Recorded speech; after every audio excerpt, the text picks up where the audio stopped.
only for asking for freedom, I was arrested. And I was tortured. I was 15 years old. Don't really understand the situation. In prison, they tortured me, and my torturer forced me to say that I have killed, I had weapons. But it didn't come that easy. He had to pull out my fingernails out of my fingers first before I give this false confession. I was only 15 years old when the guard opened scarred in my body. I was only 15 years old when my life experience became nearly too much to bear. I was only 15 years old when I wished to die. I remember one Tuesday. I already been in prison for 3 years and experienced all kind of torture, and I was starving. But the guard opened the door and he said, Omar. The only time they say your name inside Nile prison is when they going to kill you. They took me from a room. They killed somebody who was next to me, asked me to pull him outside of the room. I pulled this body out. I looked at his face. It was my best friend at that time. The guards took me, isolated me in a room for 48 hours. And every single hour, day and night, when the watch of the guard beep, he comes and asks me a question. How do you want me to kill you? Be creative. I was forced to give 68 answers instead for 48 because not all of them was nice or good enough for him to enjoy killing me.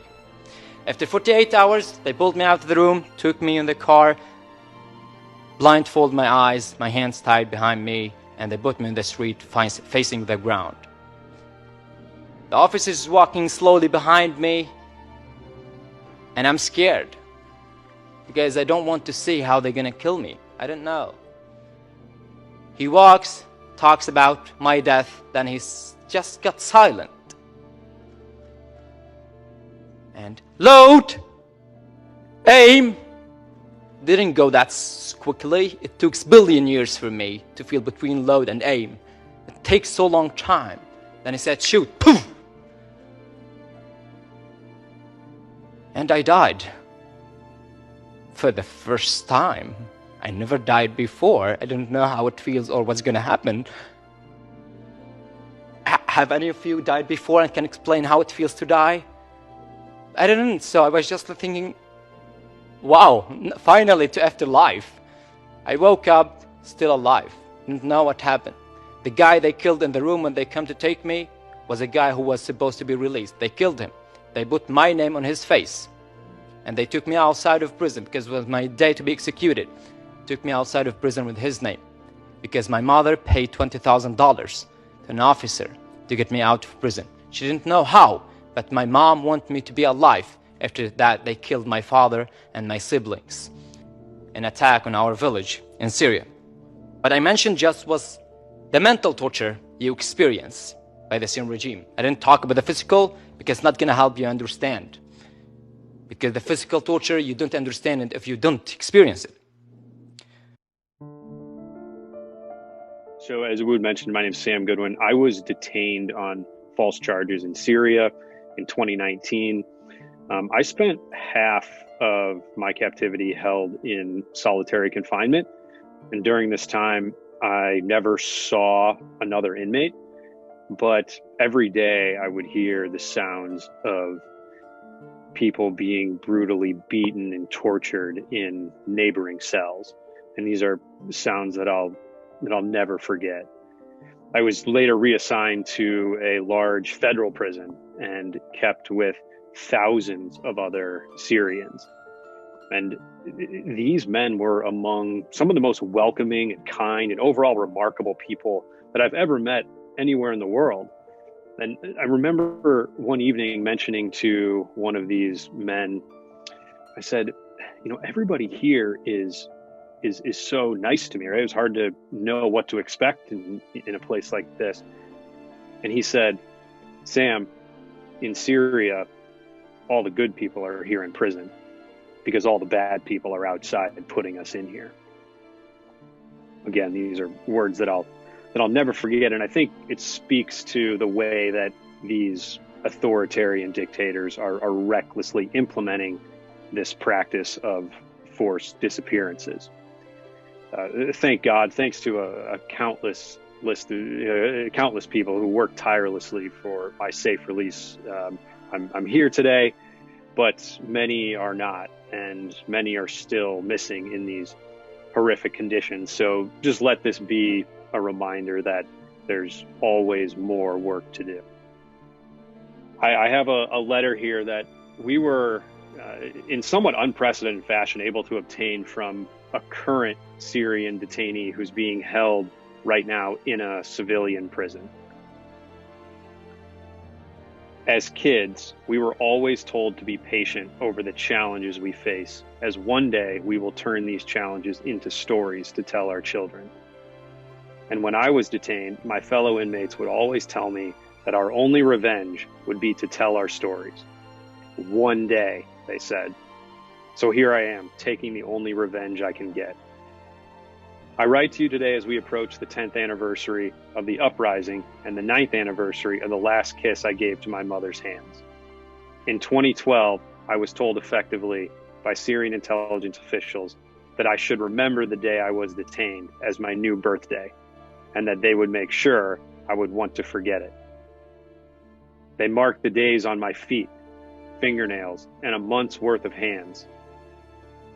How lucky I am it was only early March. Over the years, I've witnessed death more times than I can count, and I've seen it face to face. We became so familiar with each other, but I always stayed sharp to remember the faces, the names, and the stories behind it to be able to tell it one day to my kids and to the world. In March of 2011, we had decided to break the chains we were born with and to tell those who enslaved us that we were made to be free, and to tell the world, and you who are reading my letter today, that we belong to a world where we are not punished for thinking differently, for demanding dignity and freedom, for wanting a responsible government, and for yearning to walk tall as every being on this earth is meant to. Since I was moved here 4 years ago, I was told by the new arrivals that the walls of silence around Syria have been destroyed. I heard about the children who were gassed by sarin in their sleep. I heard about the villages that were destroyed by barrel bombs. I heard about the millions who have thrown their children to the sea so they can get a merciful death, better than the one we see here every day. And I heard about the images that you have all seen, the images of those who we cried over the years, the images of those who were luckier than us.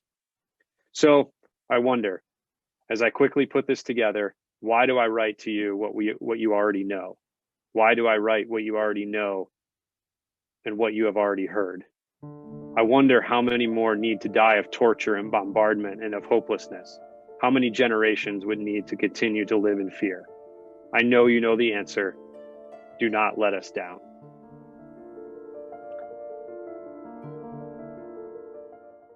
My name is Kevin Dawes. I'm 38 years old and originally a native of Washington State. In September of 2012, I traveled to Syria following the Arab Spring and hoping to set up a similar medical traffic into Syria, as well as document the atrocities taking place inside of that country. On October 3rd, I was captured by the Assad regime crossing the border from Turkey into Syria. I was held by them for approximately 3.5 years. While I was being held in Syria, I was brutally tortured. I was accused of being a CIA agent. They beat my feet. They chained me to the wall in a stress position for days at a time. Once, even so long that I lost the ability to speak for 6 entire weeks. Whenever I did try to speak during this time, my words came out in a jumbled shiver. I was dry drowned, hung on bars with my feet, with only the toes touching the ground, such that I couldn't draw breath unless I were standing on my tiptoes. A position that no one can hold for very long, and once you aren't able to, you lose the ability to draw breath. I was also brutally disfigured. A large piece of my foot, my right foot, is now missing, replaced by a skin graft. They removed it with a piece of electrical conduit during a beating.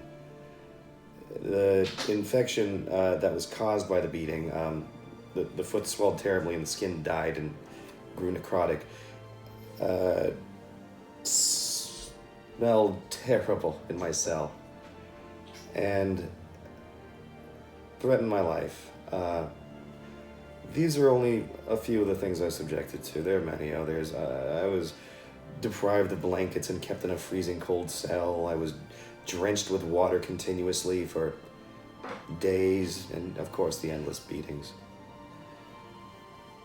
However, I cannot honestly say that I was the worst treated prisoner there. The things that I saw being done to others, in many cases, was far worse. I saw prisoners being raped in the hallway with batons. I saw children being tortured even. I still have trouble believing some of the things that I saw, and yet they will burn bright in my memory forever. It is my hope that by sharing my eyewitness testimony of the things that transpired in this prison, the crimes committed against not just me, but the citizens of Syria, that I may effect some positive change and relieve their misery.